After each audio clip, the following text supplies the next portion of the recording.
좋은 아침입니다. 9월 30일 묵집바 바로 시작합니다.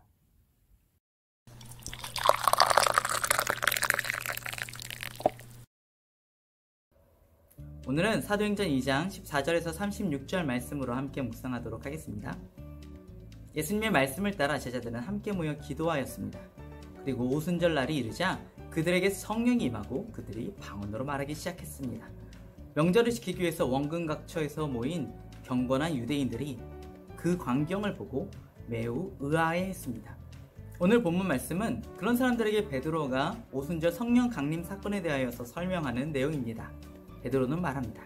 이는 곧 선지자 요엘을 통하여 말씀하신 것이니 일렀으되 하나님이 말씀하시기를 말세에 내가 내 영을 모든 육체에 부어주리니.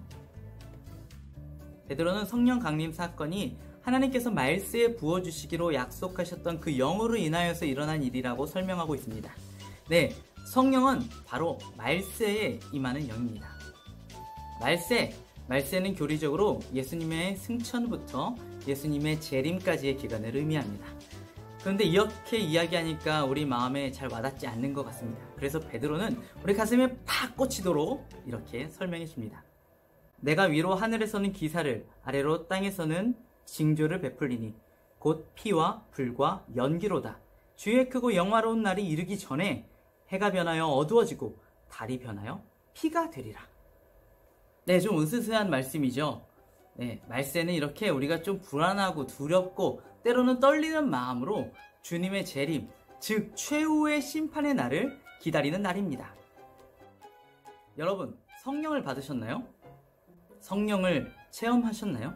혹은 직접 성령을 체험하지 않더라도 주변에서 우리가 성령을 경험한 사람들을 보고 들은 경험들이 다 있으실 것입니다.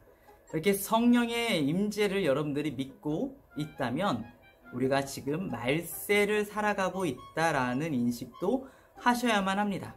네, 우리는 지금 말세를 살고 있습니다.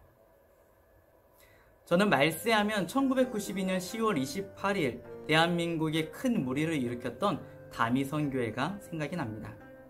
네, 시한적 종말론은 정말 잘못된 것이고 이러한 일이 다시 우리 사회에 일어나서는 안 된다고 생각합니다. 하지만 저는 그들의 신앙의 모습을 보면서 정말로 종말을 믿고 의지하는 사람들의 삶의 태도가 어떠한 것인지 한번 생각해 보게 되었습니다. 긴박하고 열광적이며 순전한 마음으로 주님의 재림을 기다리는 신앙.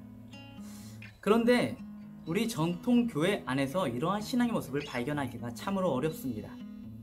간혹 이러한 열정을 가지고 신앙생활하는 성도들을 볼 때 오히려 기존의 성도들이 광신도라고 손가락질하며 자신과 성긋기를 할 때도 있습니다. 우리는 왜 말세를 준비하며 살지 않는 것일까요?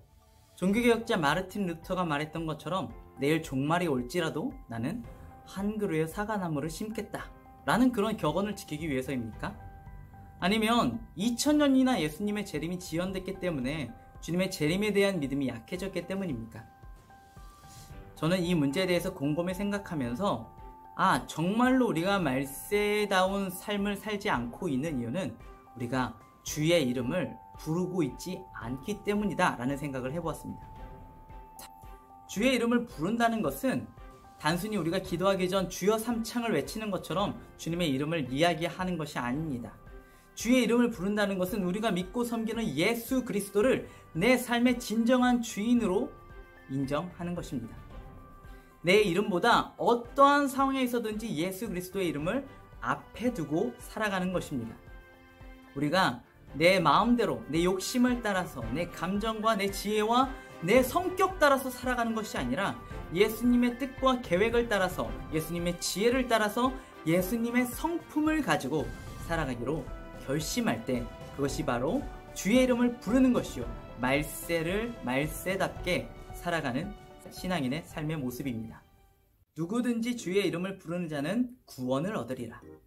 베드로가 이 말씀을 누구에게 하고 있습니까? 2000년 전 예수님을 십자가에 못 박았었던 예루살렘의 유대인들을 향하여서 하고 있는 말입니다.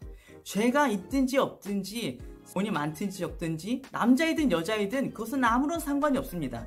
주의 이름을 부르는 자는 누구든지 구원을 받게 되는 것입니다. 그런데 문제가 있습니다.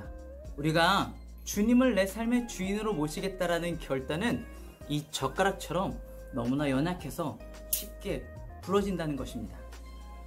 작심삼일이라도 되면 좋을 텐데 우리의 결심은 매일같이 부러지고 또 부러집니다. 그러면 어떻게 해야 할까요? 우리의 결심은 너무나 연약합니다. 하지만 너무 걱정하지 마십시오. 예수님께서 주의 이름을 부르는 모든 사람들에게 성령을 선물로 주십니다. 피와 불과 연기가 우리의 눈을 가리고 해가 사라지고 달이 사라졌을 때 그렇게 어두워진 세상 속에서 우리는 살아갑니다. 우리의 믿음 때문에 가정에서 친구들에게 회사에서 핍박당하고 조롱당하고 있습니다. 또 코로나19는 어떻습니까? 너무나 많은 문제들로 우리의 삶에 어려움을 갖다 주고 있습니다. 결혼, 취업, 자녀, 우리의 삶에 다가오는 현실의 문제와 유혹들 속에서 우리는 너무나 많은 어려움들을 겪고 있습니다. 그래서 예수님께서 우리에게 성령을 부어주십니다. 성령을 받게 되면 우리는 예수 그리스도의 충성된 증인이 될 수 있습니다. 성령이 부어주시는 충만한 권능으로 살아갈 수가 있습니다. 많은 어려움 속에서도 주의 이름을 부르기를 힘쓰고 애쓰시는 사랑하는 순복음 청년 여러분, 우리가 부르는 주의 이름 예수 그리스도는 참으로 좋으신 우리의 친구요, 인도자요, 구원자가 되십니다. 우리가 주의 이름을 부를 때에 주님께서 우리를 도와주십니다. 이제 내 이름을 내려놓고 예수 그리스도의 이름을 붙드시기 바랍니다. 그리고 예수님께서 주시는 성령으로 충만함을 받아 해와 달이 사라진 어두운 세상 속에서 진리의 빛으로 살아가시는 저와 여러분 되시기를 주님의 이름으로 축원합니다. 오늘의 묵집바 여기까지입니다. 행복한 하루 되세요.